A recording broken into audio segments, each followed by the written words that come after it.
کہیں آپ بھی نماز میں یہ غلطیاں تو نہیں دہراتے؟ اگر آپ خواتین ہیں تو کیا آپ مردوں کے طریقے پر تو نماز نہیں پڑھ رہی؟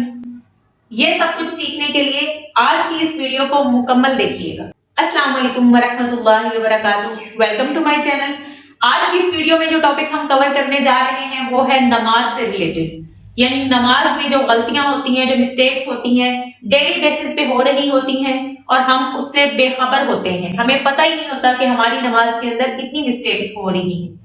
اگر آپ خواتین ہیں اور چاہتی ہیں کہ آپ اپنی نماز درست کر لیں لیکن آپ یہ مسائل پوچھنے سے ہچکچاتی ہیں تو آج کی یہ ویڈیو آپ کے لیے ہے۔ اس کو سکپ کیے بغیر پورا دیکھیے گا تاکہ آپ بھی اپنی نماز کی جو غلطیاں ہیں ان کو درست کر سکیں۔ سب سے پہلی بات کہ مرد اور خواتین کا جو نماز کا طریقہ کار ہے وہ ایک دوسرے سے مکمل ڈیفرنٹ ہے۔ ان کا تکبیر تحریمہ سے لے کر سجدہ، رکوع، قیام، یہ سب چیزیں ایک دوسرے سے الگ ہیں۔ لیکن اس سے بھی پہلے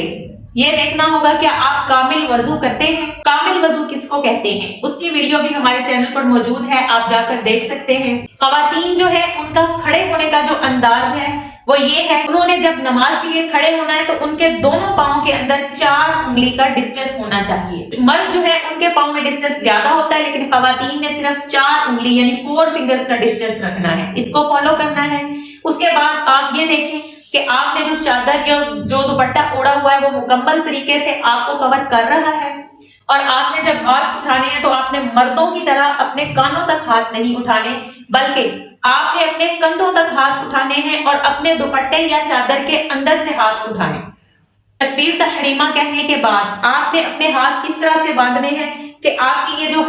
لیفٹ ہاتھ کی جو یہ والی بون ہے، یہ جو ہڈی ہے، یہاں پہ آپ نے اپنا سیدھا ہاتھ رکھنا ہے، آپ کے ہاتھ کو کور کرے اور آپ نے اس طرح سے سینے کے اوپر اپنے ہاتھ باندھ لینے ہیں۔ اس کے بعد جب آپ نے کھڑے ہونا ہے تو 4 انگلی کے ڈسٹینس کو جو ہے فالو کرتے ہوئے اور آپ کی جو نظریں ہیں وہ سجدے کی جگہ پر ہونی چاہیے۔ ادھر ادھر دیکھنے سے نماز کے ضائع ہونے کا معاذ اللہ خطرہ ہے، تو آپ نے اپنی نظر جو ہے وہ سجدے کی جگہ پہ رکھنی ہے۔ دنیا داری کی جو سوچ بچار ہیں ان کو ایک سائڈ پہ رکھ کے جب ہم اللہ کی بارگاہ میں حاضر ہو ہی جاتے ہیں تو ہمیں چاہیے کہ ہمارا فوکس صرف اور صرف نماز کے اندر ہو۔ اس کے بعد آپ نے جب قرات کرنی ہے، اس کے بعد آپ نے رکوع میں جانا ہے تو آپ نے مردوں کی طرح بالکل نیچے نہیں جھک جانا بلکہ مرد پوری طرح جھکتے ہیں اور خواتین نے بالکل ہلکا سا جھکنا ہے، یعنی مردوں کے جھکنے کی اگر یہ پوزیشن ہے تو آپ نے صرف اتنا سا جھکنا ہے۔ مرد حضرات گھٹنوں کو جو ہے وہ رکوع میں مضبوطی سے پکڑتے ہیں جبکہ خواتین نے صرف گھٹنوں کو ٹچ ہی کرنا ہے اور ہلکا سا جھکنا ہے۔ اور جلدی جلدی سے جو نماز کے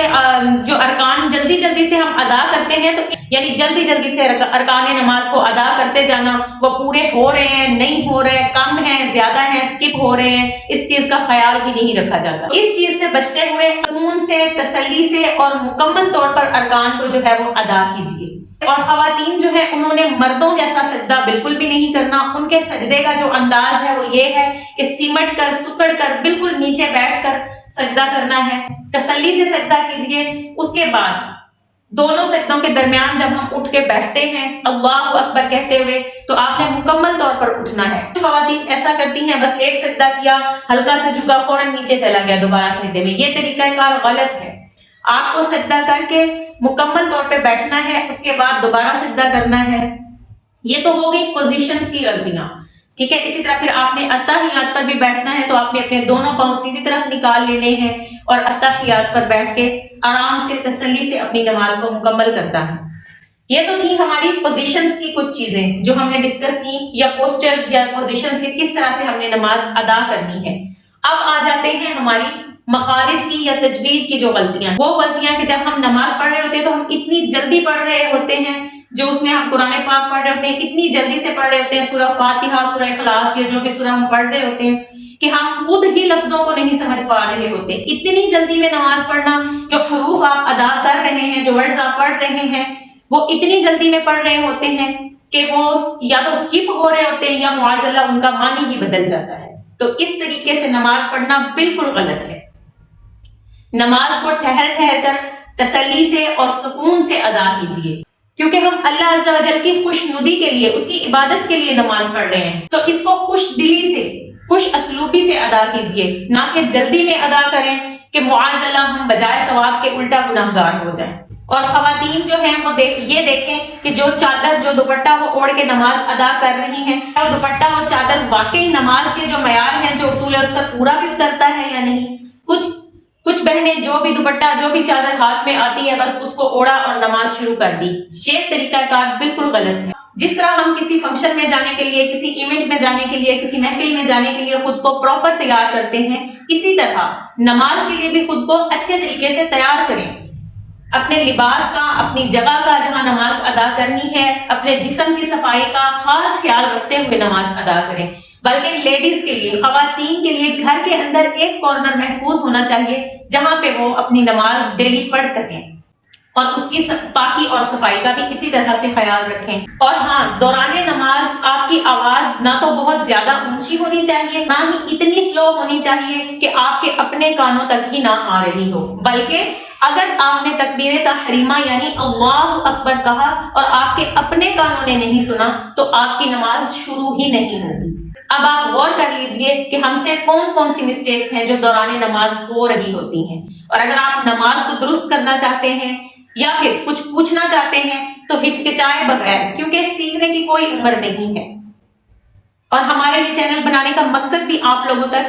دینی تعلیم کو آسان طریقے سے پھیلانا ہے۔ اگر آپ پوچھنا چاہتے ہیں تو مجھ سے کمنٹ سیکشن میں آ کر پوچھ سکتے ہیں، یا پھر اگر آپ اپنی یا اپنے بچوں کی دینی تعلیم یا پھر قرآنی تعلیم کے حوالے سے پریشان ہیں اور کوئی ویلڈ پلیٹ فارم ڈھونڈ رہے ہیں تو ہمارے اس پلیٹ فارم سے الحمدللہ آن لائن قرآن پاک کی کلاسز جو ہیں ان کی سہولت موجود ہے۔ آپ ہمارے دیے گئے واٹس ایپ پر رابطہ کر سکتے ہیں، اور اپنے بچوں کی دینی تعلیم کے لیے یا تجوید کلاسز کے لیے بھی، اس کے علاوہ حفظ، ناظرہ، basics of Islam, fundamentals of Islam, سب کچھ الحمدللہ اس پلیٹ فارم سے سکھایا جاتا ہے۔ اگر آپ کو ویڈیو پسند آئی ہو تو ایک لائک کر کے جائیے گا، اور ثواب کی نیت سے اس کو آگے شیئر بھی کر دیجیے گا۔ اور اس طرح کی مزید ویڈیوز اگر آپ دیکھنا چاہیں، یا آسان تجوید کورس کی ایک سیریز ہے ہماری جس میں 1 مہینے کے اندر ہم تجوید کو جو ہے وہ درست کرنا سکھا رہے ہیں، تو آپ اس کے لیے میرے اس چینل کو لازمی سبسکرائب کر لیجئے، اور مجھے کمنٹ سیکشن میں ضرور بتائیے گا کہ آج کی اس ویڈیو سے آپ نے کیا سیکھا اور آنے والی ویڈیوز میں آپ کیا سیکھنا چاہتے ہیں۔ ملتے ہیں نیکسٹ ویڈیو میں، تب تک کے لیے اللہ حافظ۔